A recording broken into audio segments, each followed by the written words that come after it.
the supposed leader of the free world. We live in an age where separatism is a profound influence upon us. And as Christians, we must learn to refute this. And actually, that's particularly hard in a church which is more and more strongly influenced by evangelicals. Now, if you don't know me, let me just say I am from the evangelical wing of the church. I love all that I have gained through that movement, and I'm not intending for a moment to distance myself from it by what I'm about to say. But the Achilles heel of evangelical spirituality has always been separatism.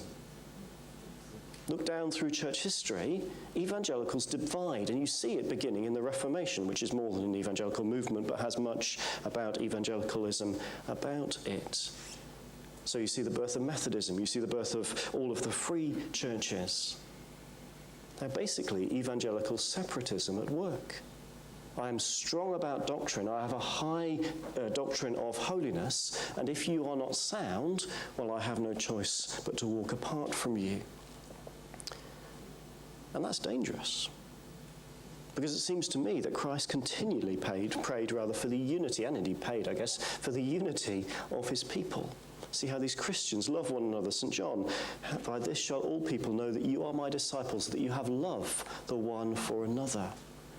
Beware that the Achilles heel of evangelical spirituality does not become another Achilles heel of the Church of England. And while I'm at it, notice too that charismatic spirituality is on the rise, and charismatic spirituality is deeply pragmatic, caring mostly about what happens in the instant rather than the future or the past, which means that charismatics will in practice often divide. And while I'm at it criticising everybody, I might as well fall out with everybody in the room.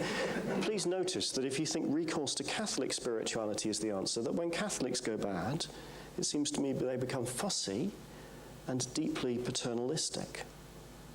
In other words, I'm saying to you, the answer is not in jumping spirituality, it's rather in finding hope and finding health in the tradition in which we are already situated. Let's just try to be intelligent about it. I look like I've offended all of you, so I might as well plough on. Fourthly, I notice this question echoing my soul. How do we create networks? If the York definition is right, and I think there is a huge amount of value in it, how do we create a network, particularly of what in the trade is called the lay people? It's often observed, at least in the bit of the church that I spend an awful lot of time in at the moment, that you have ordained, and then you have laity who are licensed or very well empowered, and then you have the vast majority of the Church of England, which actually is lay. And it seems to me if we are serious about deaneries, this is part of my point about the age profile actually, we need to ask ourselves the questions, not how do we network well those who are already connected, but actually how do we create networks of the lay. We glimpse something of this, I think, in the story that we heard, if memory's right, from Middlesbrough Deanery, because I think my friend Dominic told it to me the other day as well, about the Deanery Fellowship. This beautiful lay movement, at which clergy are welcome, but I think we heard yesterday, rarely turn up, of people simply gathering to worship. Seems to me exactly the kind of thing that we need to pray, the story that we need to hear and tell, in order that we can spark imagination and create networks, because it's imagination that draws networks together. And actually, if we want to learn how to do this, we need to listen to the young, who are a networked generation. But why do they network?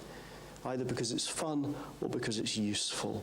Because it's fun or because it's useful. As a side note, I have often said, and I mean it deeply, that I have a high theology of fun, and I wish the church would join me. It seems to me that the church should have more parties and fewer meetings. Because at parties you meet people, and at meetings you meet problems. Linked.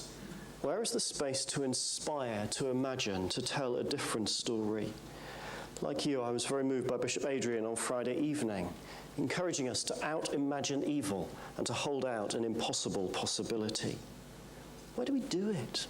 Nick Shepherd, when he began yesterday, began with the observation that we are leading through stories, and so he told us some encouraging stories. It is one of the key features of today's world. A good story matters more than a watertight argument. That's why fake news has so much power around the world. Even this morning, I woke up and stuck my normal tweet on from our a diocesan prayer cycle, and as I did so, I caught sight of somebody who had tweeted, "I've just put my husband with a stroke to bed, but because my single benefit payment has not come through, I cannot afford to put the heating on."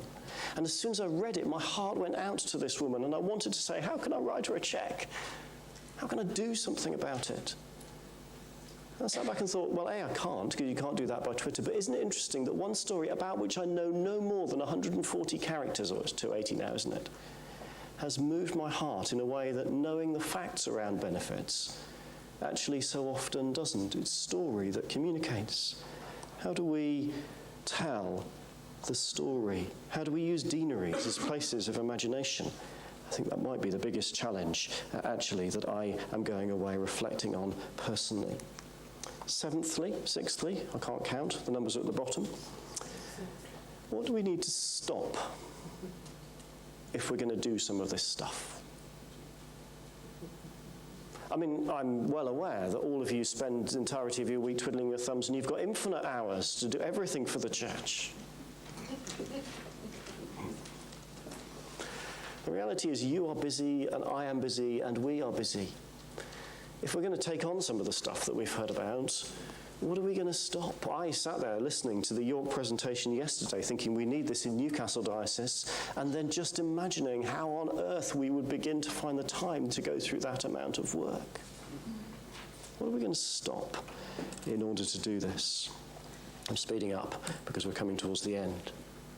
Seventhly, please notice that even here it is easier to talk parish than deanery. I'm quite surprised that actually is my own observation. The number of stories that we've heard on a deanery level have been relatively few. The number of stories we've heard on a parish level have been far greater. Indeed, we've almost at times slipped into a narrative which has sounded dangerously like we are doing this in a parish and it's lovely when the deanery can join in with it. But is that dangerous? What are the functional units of the church? Indeed, given that most people in society won't actually know or care what a deanery is deanery intended to be an invisible unit that enables the mission of the church in more local areas? Think about a friend of mine who was area dean in rural North Yorkshire, who set up a marvellous project called Church in the Dale, which actually wasn't just Anglican. At least Methodists were involved in it as well, and I think one or two other denominations. And they did a number of things, including worshipping together, including supporting the Nidderdale show, including appointing a youth worker. What was interesting was that Church in the Dale had some visibility, but what really had visibility in the deanery, I was area dean of it actually for a while, was the projects that they did. Maybe deaneries never need to be a visible thing. But actually, I do think we need to start asking the question. Eighthly, and slightly concerningly to me, I think I just want to challenge something that Bishop Allison said.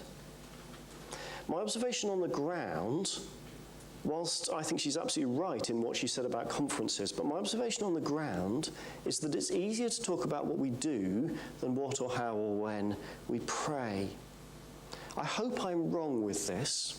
And I do notice, as Alison said, that when you're at a conference, if you lay a seminar on prayer, lots of people come to it. But actually, I have to say on the ground, I think, when the deanery says we're going to do something, if it's something which captures imagination and which inspires people to be part of it, you can get lots of people turning up. When you have a deanery prayer meeting, by and large, it's the stalwarts and the faithful who come. We need to be far more intentional, I think, than we are at keeping Christ central to the life of the deanery. Somebody commented yesterday, they liked the fact I prayed for people.